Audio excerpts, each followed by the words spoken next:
Hi అండి, అందరికీ నమస్తే. Welcome back to Bhavita cooking channel. ఈరోజు వీడియోలో వచ్చేసి పచ్చికందుల కూరని ఎలా ప్రిపేర్ చేసుకోవాలో చూపించబోతున్నానండి. ఈ కూరను వేడివేడి అన్నంలోకి కానీ లేదంటే చపాతీలోకి కానీ అలాగే జొన్న రొట్టెలోకి అయితే ఇంకా చాలా బాగుంటుందండి. చాలా ఈజీగా సింపుల్గా ప్రిపేర్ చేసుకోవచ్చండి. ముందుగా మనం పచ్చికందుల్ని ఇలా గింజల్ని మొత్తం తీసేసుకొని పక్కన ఉంచుకోండి.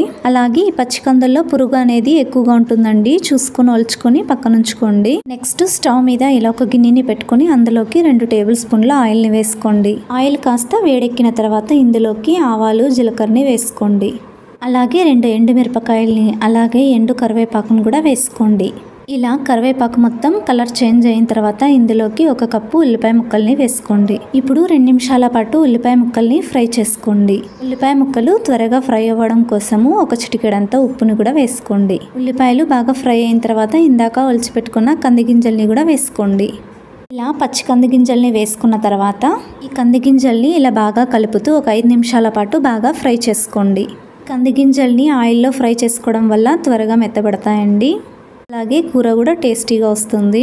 ఇందులోకి 6-7 పచ్చిమిరపకాయలు కూడా ఇలా సన్నగా కట్ చేసి వేసుకోండి. ఇలా ఒక్కసారి బాగా మిక్స్ చేసుకోండి. ఇందులోకి చిన్నగా కట్ చేసి పెట్టుకున్న బీరకాయ ముక్కల్ని కూడా వేసుకోండి. 2 కప్పుల దాకా వేసుకోండి. వీటిని ఇప్పుడు బాగా మిక్స్ చేసుకోండి.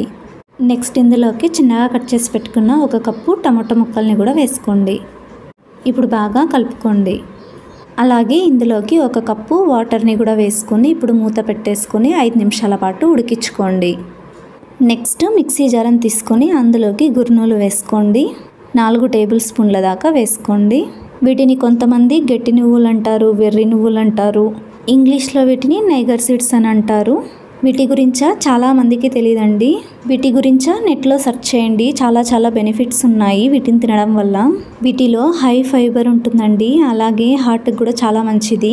అలాగే నర్వస్ సిస్టమ్కి కూడా చాలా మంచిదండి. ఇలా చాలా బెనిఫిట్స్ అయితే ఉన్నాయి. మీరు ఒకసారి వెళ్ళి గూగుల్లో చెక్ చేయండి. అలాగే నెక్స్ట్ ఇందులోకి 4 టేబుల్ స్పూన్ల వేరుశనగ గుళ్ళను కూడా వేసుకోండి. నెక్స్ట్ ఇందులోకి 6-7 దాకా వెల్లుల్లిపాయలను కూడా వేసుకోండి.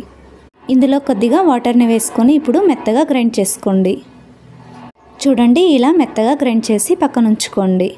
తర్వాత మనం ఉడికించుకుంటున్న ఈ కంది గింజలు మొత్తం ఉడికాయలేదో మూతను తీసి చూడండి బీరకాయ ముక్కలు అలాగే కంది గింజలు కూడా బాగా మెత్తగా ఉడికాయి కదండి. ఇప్పుడు వీటిని ఇలా బాగా మిక్స్ చేసుకున్న తర్వాత ఇందులోకి కొద్దిగా పసుపు అలాగే 1 టేబుల్ స్పూన్ ధనియాల పొడిని కూడా వేసుకోండి. ఇలా వేసుకున్న తర్వాత ఇలా బాగా ఒకసారి మిక్స్ చేసుకోండి. ఇలా బాగా మిక్స్ చేసుకున్న తర్వాత ఇందాక మనం మిక్సీ పట్టుకున్న ఈ పేస్ట్ని మొత్తాన్ని వేసుకోండి. ఇప్పుడు బాగా మిక్స్ చేసుకొని 2 నిమిషాల పాటు పచ్చివాసన పోయేదాకా ఉడికించుకోండి. నెక్స్ట్ 2 నిమిషాల పాటు ఉడికించుకున్న తర్వాత ఇందులోకి కన్సిస్టెన్సీ బట్టి వాటర్ని యాడ్ చేసుకోండి. అలాగే ఇందులోకి రుచికి సరిపడంత ఉప్పుని కూడా వేసుకోండి. ఇప్పుడు బాగా మిక్స్ చేసుకొని 10 నుండి 15 నిమిషాల పాటు బాగా ఉడికించుకోండి. ఇలా 10 నిమిషాల పాటు ఉడికించుకున్న తర్వాత ఇందులోకి 3 టేబుల్ స్పూన్ల చింతపండు గుజ్జుని కూడా వేసుకోండి. అలాగే 1 టేబుల్ స్పూన్ బెల్లంను కూడా వేసుకోండి. ఇలా బాగా మిక్స్ చేసుకొని మరొక 2 నిమిషాల పాటు ఉడికించుకోండి. 2 నిమిషాల తర్వాత చూడండి, కూర అనేది ఈ కన్సిస్టెన్సీలో ఉండేటట్టు చూసుకోండి. ఇలా ఉడికిన తర్వాత ఇందులోకి చిన్నగా కట్ చేసి పెట్టుకున్న కొత్తిమీరను కూడా వేసుకోండి. ఇప్పుడు బాగా కలిపేసుకొని స్టవ్ ఆఫ్ చేసుకోండి. అంతేనండి, ఎంతో ఈజీగా ప్రిపేర్ చేసుకునే కంది గింజల కూర రెడీ.